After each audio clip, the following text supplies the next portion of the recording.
ପିଲାମାନେ ତମମାନେ ଥମ୍ବନେଲ୍ ଦେଖି ଜାଣିପାରୁଥିବ ଆଜି ଏ ଭିଡ଼ିଓରେ ତମ ସାହିତ୍ୟ ବହିରେ ଥିବା ଇତିହାସ ନାମକ ଏକ ଗଦ୍ୟର ଯାହାର ଲେଖକ ହେଉଛନ୍ତି ବିଶ୍ୱନାଥ କର। ସେହି ଇତିହାସ ଗଦ୍ୟଟିର ଆଜି ଆମେ 1 ନମ୍ବର ସମ୍ବଳିତ ପ୍ରଶ୍ନଗୁଡ଼ିକ ଆଲୋଚନା କରିବା ଏବଂ ସହଜରେ ବୁଝିବା। ପିଲାମାନେ ତମମାନେ ଭାବୁଥିବ କି ପରୀକ୍ଷା ଏତେ କମ୍ ଦିନ ରହିଲା, ଆମେ କିଛି ବି ପଢ଼ିନୁ, କିଛି ବି ନୋଟ୍ କରିନୁ, ତ ପରୀକ୍ଷାରେ ଆମେ କିପରି ଭଲ ପରସେଣ୍ଟ ରଖିବୁ। ପିଲାମାନେ ଏହି କଥା ଭାବିକିନା ଆମେ ନିଜେ ନିଜକୁ ବହୁତ ଦୁର୍ବଳ କରିଦେଇଥାଉ, ଯାହାଫଳରେ ଆମର ବାକି ସମୟ ମଧ୍ୟ ନଷ୍ଟ ହୋଇଯାଇଥାଏ। ପିଲାମାନେ ଥରେ ନିଜକୁ ତମେ କ୍ୱେଶ୍ଚିନ୍ କର କି ଯଦି ତମେ 100 ମାର୍କର ପ୍ରଶ୍ନର ଉତ୍ତର ତମେ ନିଜେ 3 ଘଣ୍ଟାରେ ଦେଇପାରୁଛ, ତାହେଲେ ତମ ଦ୍ୱାରା ବି ସବୁକିଛି ସମ୍ଭବ। ଏତେ କମ୍ ସମୟ ଭିତରେ ପଢ଼ି ବି ତମେ ବହୁତ ଭଲ ପରସେଣ୍ଟ ରଖିପାରିବ। ଏକ୍ଜାମ ଭିତରେ ବି ତମର 2 ଦିନ ହଉ 3 ଦିନ ହଉ ଏମିତି ଗ୍ୟାପ୍ ରହୁଛି, ତ ତମେ ଚାହିଁଲେ ଏବେ ବି ବହୁତ ସମୟ ଅଛି। ତମେ ଯଦି ଆଜିଠାରୁ ଏଇଟା ଭାବି ନେବ କି ମୋତେ ଆଜିଠାରୁ ପଢ଼ିବାର ଅଛି, ଭଲ ପରସେଣ୍ଟ ରଖିବାର ଅଛି, ଭଲ ଜବ୍ କରିବାର ଅଛି, ତ ଦେଖିବ ପିଲାମାନେ ତମର ଏଇ ସ୍ୱପ୍ନ ନା ତମକୁ କେବେ ବି ହାରିବାକୁ ଦେବନି। ପିଲାମାନେ ପଢ଼ିବା ପୂର୍ବରୁ ଥରେ ଏଇଟା ଭାବ କି ଆମକୁ ଭଲ ପଢ଼ିବାର ଅଛି, ପରୀକ୍ଷାରେ ଭଲ ପରସେଣ୍ଟ ରଖିବାର ଅଛି, ଆଉ ଆମକୁ ଭଲ ଜବ୍ କରିବାର ଅଛି। ତ ପିଲାମାନେ ଦେଖିବ ନିହାତି ଭାବରେ ତମମାନଙ୍କର ପରୀକ୍ଷାରେ ଭଲ ପରସେଣ୍ଟ ରହିବ। ତ ପିଲାମାନେ ପଢ଼ିବା ପୂର୍ବରୁ ଏମିତି କିଛି ଭାବନି କି ପରୀକ୍ଷା ଏତେ କମ୍ ଦିନ ରହିଲା, କି ଆମେ କିଛି ବି ନୋଟ୍ କରିନୁ, ତ କେମିତି କ'ଣ କରିବୁ। ତ ପିଲାମାନେ ନିହାତି ଭାବରେ ଆମର ଏକ୍ଜାମ ଖରାପ ହୋଇଥାଏ, କାହିଁକି ନା ଏହି କଥା ଭାବିଲେ ନା ଆମେ ନିଜେ ଦୁର୍ବଳ ହେଇଯାଇଥାଉ। ପିଲାମାନେ ଆମେ ସବୁବେଳେ ଯଦି ଭଲ ଭାବିବା ତାହେଲେ ଆମ ସହ ଭଲ ହିଁ ହେବ। ଯଦି ସବୁବେଳେ ଖରାପ ଭାବିବା, ଖରାପ ଚିନ୍ତା କରିବା, ତାହେଲେ ସବୁବେଳେ ଆମ ସହ ଖରାପ ହିଁ ହେବ। ତ ପିଲାମାନେ ଆମେ ଆଉ ସମୟ ନଷ୍ଟ ନ କରି 1 ନମ୍ବର ସମ୍ବଳିତ ପ୍ରଶ୍ନ ଆମେ ଆଲୋଚନା କରିବା ଏବଂ ସହଜରେ ବୁଝିବା। ତ ପିଲାମାନେ ତମମାନେ ସବୁଦିନ କିଛି ନା କିଛି ପଢ଼ିବା ପାଇଁ ଚେଷ୍ଟା କର। ପ୍ରଥମ ପ୍ରଶ୍ନ ପିଲାମାନେ ତମମାନଙ୍କ ପାଇଁ, ଜଣେ ସୁପ୍ରସିଦ୍ଧ ପଣ୍ଡିତ ପ୍ରଚଳିତ ଇତିହାସ ସବୁକୁ ଗଭୀରତା ଶୂନ୍ୟ କେଉଁ ଗଳ୍ପ ବୋଲି କହିଛନ୍ତି? ଅପସନ୍ ଅଛି ଆଇମା ଗଳ୍ପ, ଅସୁର ଅସୁରୁଣୀ ଗଳ୍ପ, ଗାଲୁ ଗଳ୍ପ, ଗ୍ରାମ୍ୟ ଗଳ୍ପ। ତ ଏହାର ସଠିକ୍ ଉତ୍ତର ହେବ ଗ୍ରାମ୍ୟ ଗଳ୍ପ। ନେକ୍ସଟ କ୍ୱେଶ୍ଚନ୍, ଆମ୍ଭମାନଙ୍କ ଦେଶରେ କାହାର ମାତ୍ରା ଅତ୍ୟନ୍ତ ଅଧିକ? ଅପସନ୍ ଅଛି ଭାବନା, କଳ୍ପନା, ସ୍ୱଳ୍ପ, ବାସ୍ତବତା। ଏହାର ସଠିକ୍ ଉତ୍ତର ହେବ କଳ୍ପନା। ଆମ୍ଭମାନଙ୍କ ଦେଶରେ କଳ୍ପନା ମାତ୍ରା ଅତ୍ୟନ୍ତ ଅଧିକ। ନେକ୍ସଟ କ୍ୱେଶ୍ଚନ୍, ମନୁଷ୍ୟର ବିଶେଷ ଲକ୍ଷଣ କ'ଣ? ଅପସନ୍ ଅଛି ଆତ୍ମଜ୍ଞାନ ଲାଭ, ତତ୍ତ୍ୱ ନିରୂପଣ ପ୍ରୟାସ, ଅନ୍ତର୍ଦୃଷ୍ଟି, ଈଶ୍ୱର ଚିନ୍ତା। ତ ଏହାର ସଠିକ୍ ଉତ୍ତର ହେବ ତତ୍ତ୍ୱ ନିରୂପଣ ପ୍ରୟାସ। ମନୁଷ୍ୟର ବିଶେଷ ଲକ୍ଷଣ ହେଉଛି ତତ୍ତ୍ୱ ନିରୂପଣ ପ୍ରୟାସ। ନେକ୍ସଟ କ୍ୱେଶ୍ଚନ୍, ତତ୍ତ୍ୱ ନିରୂପଣ କରିବାରେ କେଉଁମାନଙ୍କର ପ୍ରୟାସ ନଥାଏ? ଅପସନ୍ ଅଛି ସ୍ଥୂଳ ଦୃଷ୍ଟି ସମ୍ପନ୍ନ ବ୍ୟକ୍ତି, ସୂକ୍ଷ୍ମ ଦୃଷ୍ଟି ସମ୍ପନ୍ନ ବ୍ୟକ୍ତି, ଚିନ୍ତାଶୀଳ ବ୍ୟକ୍ତି, ସ୍ୱାର୍ଥୀ ବ୍ୟକ୍ତି। ତ ଏହାର ସଠିକ୍ ଉତ୍ତର ହେବ ସ୍ଥୂଳ ଦୃଷ୍ଟି ସମ୍ପନ୍ନ ବ୍ୟକ୍ତି। ତତ୍ତ୍ୱ ନିରୂପଣ କରିବାରେ ସ୍ଥୂଳ ଦୃଷ୍ଟି ସମ୍ପନ୍ନ ବ୍ୟକ୍ତିଙ୍କର ପ୍ରୟାସ ନଥାଏ। ନେକ୍ସଟ କ୍ୱେଶ୍ଚନ୍, ତତ୍ତ୍ୱ ନିରୂପଣର କରିବାରେ କେଉଁମାନଙ୍କର ପ୍ରୟାସ ଥାଏ? ଅପସନ୍ ଅଛି ସାଧାରଣ ଜନତା, ସୂକ୍ଷ୍ମ ଦୃଷ୍ଟି ସମ୍ପନ୍ନ ଚିନ୍ତାଶୀଳ ବ୍ୟକ୍ତି, ଭୋଗ ବିଳାସୀ ବ୍ୟକ୍ତି, ସ୍ୱାର୍ଥପର ବ୍ୟକ୍ତି। ତ ଏହାର ସଠିକ୍ ଉତ୍ତର ହେବ ସୂକ୍ଷ୍ମ ଦୃଷ୍ଟି ସମ୍ପନ୍ନ ଚିନ୍ତାଶୀଳ ବ୍ୟକ୍ତି। ତତ୍ତ୍ୱ ନିରୂପଣର କରିବାରେ ସୂକ୍ଷ୍ମ ଦୃଷ୍ଟି ସମ୍ପନ୍ନ ଚିନ୍ତାଶୀଳ ବ୍ୟକ୍ତିଙ୍କର ପ୍ରୟାସ ଥାଏ। ନେକ୍ସଟ କ୍ୱେଶ୍ଚନ୍, ତତ୍ତ୍ୱ ନିରୂପଣ ପ୍ରୟାସ ପ୍ରକୃତ ପକ୍ଷେ କାହାର ବିଶେଷ ଲକ୍ଷଣ?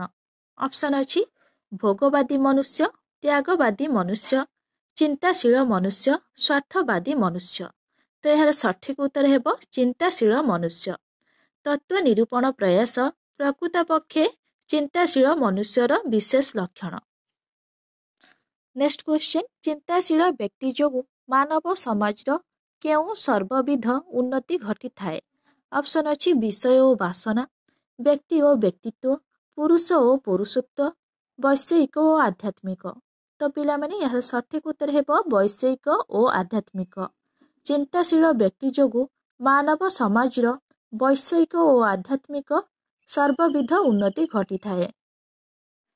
ନେକ୍ସଟ କ୍ୱେଶ୍ଚନ, ଫରାସୀ ରାଷ୍ଟ୍ର ବିପ୍ଳବ କଥା ସ୍ମରଣ କଲେ ଆମ୍ଭର କ'ଣ ହୋଇଥାଏ? ଅପସନ୍ ଅଛି ଆନନ୍ଦ, ହୃଦକମ୍ପ, ଦୁଃଖ, ବିଡ଼ମ୍ବନା। ତ ଏହାର ସଠିକ ଉତ୍ତର ହେବ ହୃଦକମ୍ପ। ଫରାସୀ ରାଷ୍ଟ୍ର ବିପ୍ଳବ କଥା ସ୍ମରଣ କଲେ ଆମ୍ଭର ହୃଦକମ୍ପ ହୋଇଥାଏ। ନେକ୍ସଟ କ୍ୱେଶ୍ଚନ, ଅନନ୍ତ ପ୍ରକୃତି ସହିତ କେଉଁ ପ୍ରାଣୀର ନିତ୍ୟ ସମ୍ବନ୍ଧ ରହିଛି? ଅପସନ୍ ଅଛି ଅଣ୍ଡଜ, ସ୍ତନ୍ୟପାୟୀ, ଅଙ୍ଗଜ, ମନୁଷ୍ୟ। ତ ଏହାର ସଠିକ ଉତ୍ତର ହେବ ମନୁଷ୍ୟ। ଅନନ୍ତ ପ୍ରକୃତି ସହିତ ମନୁଷ୍ୟ ପ୍ରାଣୀର ନିତ୍ୟ ସମ୍ବନ୍ଧ ରହିଛି। ନେକ୍ସଟ କ୍ୱେଶ୍ଚନ, କେଉଁ ସମ୍ବନ୍ଧରୁ ବିଚ୍ଛିନ୍ନ ହେଲେ ମନୁଷ୍ୟ ଜୀବନର ମୂଲ୍ୟ କିଛି ରହେ ନାହିଁ? ଅପସନ୍ ଅଛି ବୈଷୟିକ, ସାମ୍ପ୍ରଦାୟିକ, ଅନନ୍ତ ଅତୀତ, ଆଧୁନିକତା। ତ ଏହାର ସଠିକ ଉତ୍ତର ହେବ ଅନନ୍ତ ଅତୀତ। ଅନନ୍ତ ଅତୀତ ସମ୍ବନ୍ଧରୁ ବିଚ୍ଛିନ୍ନ ହେଲେ ମନୁଷ୍ୟ ଜୀବନର ମୂଲ୍ୟ କିଛି ରହେ ନାହିଁ। ନେକ୍ସଟ କ୍ୱେଶ୍ଚନ, ବର୍ତ୍ତମାନ ମାନବ ସମାଜ ଦେହରେ କେଉଁ ମାନବ ସମାଜର ଭାବରାଶି ନିହିତ ଥିବାର ପ୍ରତ୍ୟକ୍ଷ ହୁଏ? ଅପସନ୍ ଅଛି ସାମ୍ପ୍ରତିକ, ଅତୀତ, ଭାବାନ୍ତର, କାଳାନ୍ତର। ତ ଏହାର ସଠିକ ଉତ୍ତର ହେବ ଅତୀତ। ବର୍ତ୍ତମାନ ମାନବ ସମାଜ ଦେହରେ ଅତୀତ ମାନବ ସମାଜର ଭାବରାଶି ନିହିତ ଥିବାର ପ୍ରତ୍ୟକ୍ଷ ହୁଏ। ନେକ୍ସଟ କ୍ୱେଶ୍ଚନ, ମଣିଷ ଜୀବନର ସମସ୍ତ ଘଟଣାର ଲକ୍ଷ୍ୟ ଓ ଗତି କେଉଁ ଆଡ଼କୁ? ଅପସନ୍ ଅଛି 1, 2, 3, ବିଭିନ୍ନ। ତ ଏହାର ସଠିକ ଉତ୍ତର ହେବ 1। ନେକ୍ସଟ କ୍ୱେଶ୍ଚନ, ପ୍ରକୃତରେ ଜଗତର କୌଣସି ଘଟଣା ଡ୍ୟାସ୍ ଶୂନ୍ୟ ନୁହେଁ। ଅପସନ୍ ଅଛି ଭାବ, ଅର୍ଥ, କାମ, ମୋକ୍ଷ। ତ ଏହାର ସଠିକ ଉତ୍ତର ହେବ ଅର୍ଥ। ପ୍ରକୃତରେ ଜଗତର କୌଣସି ଘଟଣା ଅର୍ଥ ଶୂନ୍ୟ ନୁହେଁ। ନେକ୍ସଟ କ୍ୱେଶ୍ଚନ, ସମାଜର ସମସ୍ତ ବ୍ୟାପାର କାହାର ଅନ୍ତର୍ଭୁକ୍ତ? ଅପସନ୍ ଅଛି ଇତିହାସ, ପୁରାଣ, ବିଜ୍ଞାନ, ଦର୍ଶନ। ତ ଏହାର ସଠିକ ଉତ୍ତର ହେବ ଇତିହାସ। ସମାଜର ସମସ୍ତ ବ୍ୟାପାର ଇତିହାସ ଅନ୍ତର୍ଭୁକ୍ତ। ନେକ୍ସଟ କ୍ୱେଶ୍ଚନ, ବ୍ୟକ୍ତିଗତ ଜୀବନ ଇତିହାସକୁ ଆମ୍ଭେମାନେ କେଉଁ ଆଖ୍ୟା ପ୍ରଦାନ କରିଥାଉ? ଅପସନ୍ ଅଛି ଆତ୍ମଜୀବନୀ, ଜୀବନ ଚରିତ, ଆତ୍ମଲିପି, ଜୀବନାୟନ। ତ ପିଲାମାନେ ଏହାର ସଠିକ ଉତ୍ତର ହେବ ଜୀବନ ଚରିତ। ବ୍ୟକ୍ତିଗତ ଜୀବନ ଇତିହାସକୁ ଆମ୍ଭେମାନେ ଜୀବନ ଚରିତ ଆଖ୍ୟା ପ୍ରଦାନ କରିଥାଉ। ନେକ୍ସଟ କ୍ୱେଶ୍ଚନ, କେଉଁ ଶ୍ରେଣୀର ମନୁଷ୍ୟ ପୃଥିବୀର ନାନା ବସ୍ତୁ ଦର୍ଶନ କରନ୍ତି ଓ ସମ୍ଭୋଗ କରନ୍ତି? ଅପସନ୍ ଅଛି ପ୍ରଥମ, ଦ୍ୱିତୀୟ, ତୃତୀୟ, ଚତୁର୍ଥ। ଏହାର ସଠିକ ଉତ୍ତର ହେବ ପ୍ରଥମ। ପ୍ରଥମ ଶ୍ରେଣୀର ମନୁଷ୍ୟ ପୃଥିବୀର ନାନା ବସ୍ତୁ ଦର୍ଶନ କରନ୍ତି ଓ ସମ୍ଭୋଗ କରନ୍ତି। ନେକ୍ସଟ କ୍ୱେଶ୍ଚନ, କେଉଁ ମାନବ ନିକଟରେ ଜଗତଟା କେବଳ ବିରୁଦ୍ଧ ଭାବପୂର୍ଣ୍ଣ? ଅପସନ୍ ଅଛି ସୂକ୍ଷ୍ମ ଦୃଷ୍ଟି, ସ୍ଥୂଳ ଦୃଷ୍ଟି, ବାହ୍ୟ ଦୃଷ୍ଟି, ଭିନ୍ନ ଦୃଷ୍ଟି। ତ ଏହାର ସଠିକ ଉତ୍ତର ହେବ ସ୍ଥୂଳ ଦୃଷ୍ଟି। ସ୍ଥୂଳ ଦୃଷ୍ଟି ମାନବ ନିକଟରେ ଜଗତଟା କେବଳ ବିରୁଦ୍ଧ ଭାବପୂର୍ଣ୍ଣ। ନେକ୍ସଟ କ୍ୱେଶ୍ଚନ, ପାଦ ମୂଳରୁ ନିମ୍ନ ଦେଶକୁ ଅବତରଣ କଲେ କ'ଣ ଦେଖିବ? ଅପସନ୍ ଅଛି ନରକଙ୍କାଳ, ଦୁଃଖ, ପାଦପରାଜି, ପୃଥିବୀ। ତ ଏହାର ସଠିକ ଉତ୍ତର ହେବ ନରକଙ୍କାଳ। ପାଦ ମୂଳରୁ ନିମ୍ନ ଦେଶକୁ ଅବତରଣ କଲେ ନରକଙ୍କାଳ ଦେଖିବ। ନେକ୍ସଟ କ୍ୱେଶ୍ଚନ, କେଉଁ ରାଷ୍ଟ୍ର ବିପ୍ଳବ କଥା ସ୍ମରଣ କଲେ ଆମର ହୃଦକମ୍ପ ହୁଏ? ଅପସନ୍ ଅଛି ଅସହଯୋଗ ଆନ୍ଦୋଳନ, ସିପାହୀ ବିଦ୍ରୋହ, ଫରାସୀ ରାଷ୍ଟ୍ର ବିପ୍ଳବ, ଭୂଦାନ ଆନ୍ଦୋଳନ। ତ ଏହାର ସଠିକ ଉତ୍ତର ହେବ ଫରାସୀ ରାଷ୍ଟ୍ର ବିପ୍ଳବ। ଫରାସୀ ରାଷ୍ଟ୍ର ବିପ୍ଳବ କଥା ସ୍ମରଣ କଲେ ଆମର ହୃଦକମ୍ପ ହୁଏ। ନେକ୍ସଟ କ୍ୱେଶ୍ଚନ, ପ୍ରାଚୀନ କେଉଁ ଶାସ୍ତ୍ର ଐତିହାସିକ ସତ୍ୟରେ ପରିପୂର୍ଣ୍ଣ? ଅପସନ୍ ଅଛି ଧର୍ମ, ଚିକିତ୍ସା, କାବ୍ୟ, ନାଟ୍ୟ। ତ ଏହାର ସଠିକ ଉତ୍ତର ହେବ ଧର୍ମ। ପ୍ରାଚୀନ ଧର୍ମଶାସ୍ତ୍ର ଐତିହାସିକ ସତ୍ୟରେ ପରିପୂର୍ଣ୍ଣ। ନେକ୍ସଟ କ୍ୱେଶ୍ଚନ, କେଉଁମାନେ ଇତିହାସ ଲିଖନ ପ୍ରଣାଳୀର ଉନ୍ନତି ନିମନ୍ତେ ଅକ୍ଳାନ୍ତ ଭାବରେ ଶ୍ରମ କରୁଅଛନ୍ତି? ଅପସନ୍ ଅଛି ବିତ୍ତଶାଳୀ ବ୍ୟକ୍ତିମାନେ, ପ୍ରତିଭାଶାଳୀ ପଣ୍ଡିତମାନେ, ଭାଗ୍ୟବାଦୀ ବ୍ୟକ୍ତିଗଣ, ପ୍ରତିପତ୍ତିଶାଳୀ ଲୋକମାନେ। ତ ଏହାର ସଠିକ ଉତ୍ତର ହେବ ପ୍ରତିଭାଶାଳୀ ପଣ୍ଡିତମାନେ। ପ୍ରତିଭାଶାଳୀ ପଣ୍ଡିତମାନେ ଇତିହାସ ଲିଖନ ପ୍ରଣାଳୀର ଉନ୍ନତି ନିମନ୍ତେ ଅକ୍ଳାନ୍ତ ଭାବରେ ଶ୍ରମ କରୁଅଛନ୍ତି। ନେକ୍ସଟ କ୍ୱେଶ୍ଚନ, ପ୍ରତ୍ୟେକ ବ୍ୟକ୍ତିର ଜୀବନ, ଆହାର, ପରିଚ୍ଛଦ ତାହା ନିକଟରେ କ'ଣ ରୂପେ ପ୍ରତିଭାତ ହୁଏ? ଅପସନ୍ ଅଛି ଇତିହାସ, ଜୀବନ୍ତ ଇତିହାସ, ନିତ୍ୟ ପ୍ରସଙ୍ଗ, ନିୟମିତ କର୍ମ। ତ ଏହାର ସଠିକ ଉତ୍ତର ହେବ ଜୀବନ୍ତ ଇତିହାସ। ପ୍ରତ୍ୟେକ ବ୍ୟକ୍ତିର ଜୀବନ, ଆହାର, ପରିଚ୍ଛଦ ତାହା ନିକଟରେ ଜୀବନ୍ତ ଇତିହାସ ରୂପେ ପ୍ରତିଭାତ ହୁଏ। ନେକ୍ସଟ କ୍ୱେଶ୍ଚନ, କାହାର କାର୍ଯ୍ୟ କଦାପି ଅସମ୍ପନ୍ନ ରହିବ ନାହିଁ? ଅପସନ୍ ଅଛି ଉଦ୍ୟମୀ ମଣିଷର, ଦେବତାଙ୍କର, ବିଧାତାଙ୍କର, ଚିନ୍ତାଶୀଳ ବ୍ୟକ୍ତିର। ତ ଏହାର ସଠିକ ଉତ୍ତର ହେବ ବିଧାତାଙ୍କର। ବିଧାତାଙ୍କର କାର୍ଯ୍ୟ କଦାପି ଅସମ୍ପନ୍ନ ରହିବ ନାହିଁ। ନେକ୍ସଟ କ୍ୱେଶ୍ଚନ, ମାନବର ପ୍ରକୃତ ଉନ୍ନତି ଯାହା, ତାହାର କାହା ସଙ୍ଗେ ଘନିଷ୍ଠ ଭାବରେ ସମ୍ବନ୍ଧ ରହିଛି? ଅପସନ୍ ଅଛି ପିତାମାତା, ଭାଗ୍ୟ ଓ ଭଗବାନ, ସଂସାର, ସତ୍ୟ। ତ ଏହାର ସଠିକ ଉତ୍ତର ହେବ ପିଲାମାନେ ସତ୍ୟ। ନେକ୍ସଟ କ୍ୱେଶ୍ଚନ, ଜଣେ ମଣିଷକୁ ଜାଣିବାକୁ ତାହାର କ'ଣ ଜାଣିବାକୁ ହୋଇଥାଏ? ଅପସନ୍ ଅଛି ଇତିବୃତ୍ତ, ସଂସ୍କୃତି, ଇତିହାସ, ପରମ୍ପରା। ତ ଏହାର ସଠିକ ଉତ୍ତର ହେବ ଇତିହାସ। ଜଣେ ମଣିଷକୁ ଜାଣିବାକୁ ତାହାର ଇତିହାସ ଜାଣିବାକୁ ହୋଇଥାଏ। ନେକ୍ସଟ କ୍ୱେଶ୍ଚନ, ପ୍ରତ୍ୟେକ ଜାତିର ପ୍ରାଚୀନ ଇତିହାସ କେଉଁମାନଙ୍କ କଳ୍ପନା ମିଶ୍ରିତ ବିବରଣୀ ଛଡ଼ା ଆଉ କିଛି ନୁହେଁ? ଅପସନ୍ ଅଛି କ୍ଷମତାଶାଳୀ ବୀରପୁରୁଷ, ଦେବୋପମ ଚରିତ୍ର, ଦେବୀ ଦେବତା, ଅସୁର ଅସୁରୁଣୀ। ତ ଏହାର ସଠିକ ଉତ୍ତର ହେବ କ୍ଷମତାଶାଳୀ ବୀରପୁରୁଷ।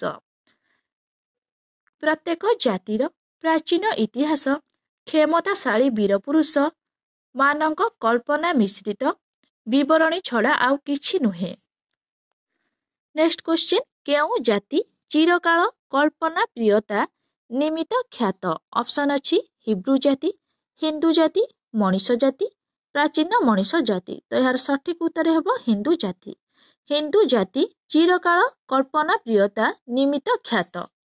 ନେକ୍ସଟ କ୍ୱେଶ୍ଚନ, କେଉଁ ଅବସ୍ଥାର ଇତିହାସରେ କଳ୍ପନାର ମାତ୍ରା ଅତ୍ୟନ୍ତ ଅଧିକ? ଅପସନ୍ ଅଛି ପ୍ରଥମ ଅବସ୍ଥା, ଦ୍ୱିତୀୟ ଅବସ୍ଥା, ତୃତୀୟ ଅବସ୍ଥା, ଚତୁର୍ଥ ଅବସ୍ଥା। ତ ଏହାର ସଠିକ ଉତ୍ତର ହେବ ପ୍ରଥମ ଅବସ୍ଥା। ପ୍ରଥମ ଅବସ୍ଥାର ଇତିହାସରେ କଳ୍ପନାର ମାତ୍ରା ଅତ୍ୟନ୍ତ ଅଧିକ। ନେକ୍ସଟ କ୍ୱେଶ୍ଚନ, ମନୁଷ୍ୟମାନଙ୍କ ମଧ୍ୟରେ ପ୍ରକୃତିଗତ କ'ଣ ବିଦ୍ୟମାନ? ଅପସନ୍ ଅଛି ସ୍ୱସାଦୃଶ୍ୟ, ବୈସାଦୃଶ୍ୟ, କଳ୍ପନା ପ୍ରବଣତା, ବିଚାର ପ୍ରବଣତା। ତ ଏହାର ସଠିକ ଉତ୍ତର ହେବ ସ୍ୱସାଦୃଶ୍ୟ। ମନୁଷ୍ୟମାନଙ୍କ ମଧ୍ୟରେ ପ୍ରକୃତିଗତ ସ୍ୱସାଦୃଶ୍ୟ ବିଦ୍ୟମାନ। ନେକ୍ସଟ କ୍ୱେଶ୍ଚନ, କେଉଁ ଶିକ୍ଷା ମଣିଷ ପାଇଁ ଅଧିକ ଉପଯୋଗୀ? ଅପସନ୍ ଅଛି ଉପଦେଶାତ୍ମକ ଶିକ୍ଷା, ଦୃଷ୍ଟାନ୍ତ ଶିକ୍ଷା, କାଳ୍ପନିକ ଶିକ୍ଷା, ବର୍ଣ୍ଣନାତ୍ମକ ଶିକ୍ଷା। ତ ଏହାର ସଠିକ ଉତ୍ତର ହେବ ଦୃଷ୍ଟାନ୍ତ ଶିକ୍ଷା। ଦୃଷ୍ଟାନ୍ତ ଶିକ୍ଷା ମଣିଷ ପାଇଁ ଅଧିକ ଉପଯୋଗୀ। ନେକ୍ସଟ କ୍ୱେଶ୍ଚନ, ପତନ କଥାଟି କାହାର ମସ୍ତକରେ ଉଜ୍ଜ୍ୱଳାକ୍ଷରରେ ଲିଖିତ ହୋଇଅଛି? ଅପସନ୍ ଅଛି ଅହଙ୍କାର, ସତ୍ୟର, ପ୍ରବଞ୍ଚନର, କପଟାଚାରର। ତ ଏହାର ସଠିକ ଉତ୍ତର ହେବ ଅହଙ୍କାରର। ପତନ କଥାଟି ଅହଙ୍କାରର ମସ୍ତକରେ ଉଜ୍ଜ୍ୱଳାକ୍ଷରରେ ଲିଖିତ ହୋଇଅଛି। ନେକ୍ସଟ କ୍ୱେଶ୍ଚନ, କେଉଁମାନେ ପୃଥିବୀରେ ବିପରୀତ ଭାବ ଦର୍ଶନ କରି ଅବିଶ୍ୱାସୀ ହୁଅନ୍ତି? ଅପସନ୍ ଅଛି ଧାର୍ମିକ ମାନବ, ବିଶ୍ୱାସୀ ମାନବ, ଅପରିଣାମଦର୍ଶୀ ମାନବ, ପାରଦର୍ଶୀ ମାନବ। ତ ଏହାର ସଠିକ ଉତ୍ତର ହେବ ଅପରିଣାମଦର୍ଶୀ ମାନବ। ଅପରିଣାମଦର୍ଶୀ ମାନବ ପୃଥିବୀରେ ବିପରୀତ ଭାବ ଦର୍ଶନ କରି ଅବିଶ୍ୱାସୀ ହୁଅନ୍ତି। ନେକ୍ସଟ କ୍ୱେଶ୍ଚନ, କେଉଁ ମନୁଷ୍ୟର ସର୍ବତ୍ର ସର୍ବପ୍ରକାର ବିରୋଧ ମଧ୍ୟରେ ସାମଞ୍ଜସ୍ୟ ଦର୍ଶନ କରେ? ଅପସନ୍ ଅଛି ଚିନ୍ତାଶୀଳ ମନୁଷ୍ୟ, ବିଚାରବନ୍ତ ମଣିଷ, ଅହଙ୍କାରୀ ମନୁଷ୍ୟ, ନିରହଙ୍କାରୀ ମନୁଷ୍ୟ। ତ ଏହାର ସଠିକ ଉତ୍ତର ହେବ ଚିନ୍ତାଶୀଳ ମନୁଷ୍ୟ। ଚିନ୍ତାଶୀଳ ମନୁଷ୍ୟର ସର୍ବତ୍ର ସର୍ବପ୍ରକାର ବିରୋଧ ମଧ୍ୟରେ ସାମଞ୍ଜସ୍ୟ ଦର୍ଶନ କରେ। ନେକ୍ସଟ କ୍ୱେଶ୍ଚନ, କାହା ସହିତ ନିକଟ ସମ୍ପର୍କ ହିଁ ଅନୁରାଗର କାରଣ? ऑप्शन अछि स्वजाति, स्वदेशी, विदेशी, पड़ोशी। तो यार सठिक उत्तर हेबो स्वजाति। स्वजाति सहित निकट संपर्क ही अनुरागर कारण। नेक्स्ट क्वेश्चन, धर्मर जय अधर्मर पराजय बोली किए घोषणा करिछि? ऑप्शन अछि भगवान परमेश्वर, धर्मदेव यम, इतिहास, आध्यात्म दर्शन। यार सठिक उत्तर हेबो इतिहास। धर्मर जय अधर्मर पराजय बोली इतिहास घोषणा करिछि। नेक्स्ट क्वेश्चन, प्रयोजनीय वस्तु लाभ पाई काहाकू कष्ट ओ यातना भोग କରିବାକୁ पड़िछि? ऑप्शन अछि पितामाता, महापुरुष, परमेश्वर, लोक जीवन। तो यार सठिक उत्तर हेबो महापुरुष। प्रयोजनीय वस्तु लाभ पाई महापुरुष को कष्ट ओ यातना भोग କରିବାକୁ पड़िछि। नेक्स्ट क्वेश्चन, काहाकू द्वितीय शिक्षक बोली कुहा जाइछि? ऑप्शन अछि वेद, इतिहास, बाइबेल, कोरान। तो यार सठिक उत्तर हेबो इतिहास।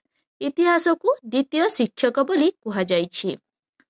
नेक्स्ट क्वेश्चन, काहार स्मृति उन्नति लाभर गोटिए उत्कृष्ट सहायक? ऑप्शन अछि पूर्व गौरवर, अतीतर, इतिहासर, पूर्व जन्मर। तो यार सठिक उत्तर हेबो पूर्व गौरवर। नेक्स्ट क्वेश्चन, अतीतर संतान केउ रूपरे दंडायमान? ऑप्शन अछि पिता, माता, भ्राता, दाता।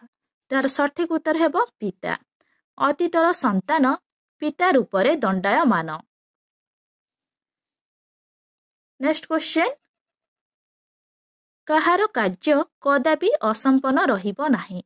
ऑप्शन अछि विधाता, जनता, लोकतंत्र, गणतंत्र। तो यार सठिक उत्तर हेबो विधाता। विधाता कार्य कदापि असंपन्न रहिबो नाही। नेक्स्ट क्वेश्चन, इतिहासर उपकारिता बहु परिमाण रे काहा उपरे निर्भर करे? ऑप्शन अछि पठन प्रणाली, लिखन पद्धति, संगृहीत तथ्य, अलौकिकता। तो यार सठिक उत्तर हेबो पठन प्रणाली।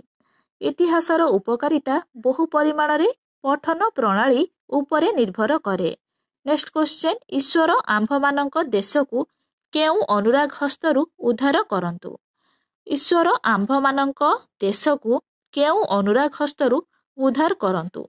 ऑप्शन अछि गभीर, विकृत, अवसन्न, ନିଜସ୍ୱ। तो यार सठिक उत्तर हेबो विकृत। पिला माने आज जेतिकी भी आमे एमसीक्यू क्वेश्चन पढ़िले तो माने बारंबार पढ़िकी मने रखिबा पई चेष्टा करिवो। तो पिला माने तमनको जदि एही वीडियोटी भल लागि थाए ताहले लाइक, शेयर, सब्सक्राइब करिया को जमा भी भूलिबनी। Thank you.